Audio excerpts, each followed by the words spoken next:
નમસ્તે મિત્રો, આપ સૌ સાહિત્ય પ્રેમી વાચન પ્રેમી મિત્રોનું ઓડિયો ગુજબુક્સમાં સ્વાગત છે.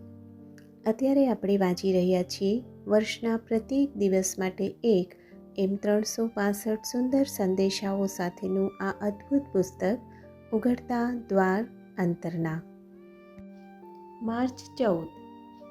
તમારું કામ નવું સ્વર્ગ અને નવી ધરા સર્જવાનું છે. એટલે મુશ્કેલીઓ ને સંકટો, રોગ અને પીડા, દુનિયાના સંઘર્ષો અને યુદ્ધો વિશે વાગોળ્યા ન કરો. તમારી જાતને એમાં ગૂંથાવા ન દો. તમે એમ કરશો તો તમે રોગનો ભાગ બનશો, ઉપચારનો નહીં.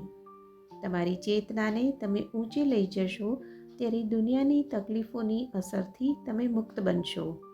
પછી તમારી આસપાસ જે બધું છે તેની સાથે તમે જીવશો અને તેની સાથે કામ કરશો, છતાં એ તમને કોઈ રીતે સ્પર્શશે કે અસર કરશે નહીં.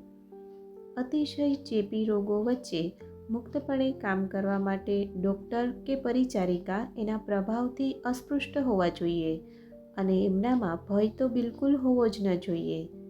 દુનિયાની પરિસ્થિતિને તમે વણસતી જુઓ ત્યારે જરા પણ ભય ન પામો. કદી હતાશ ન થાઓ. ફક્ત શ્રદ્ધાને વળગી રહો.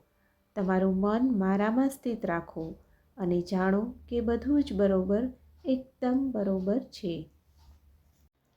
આપનો આજનો દિવસ શુભ રહે.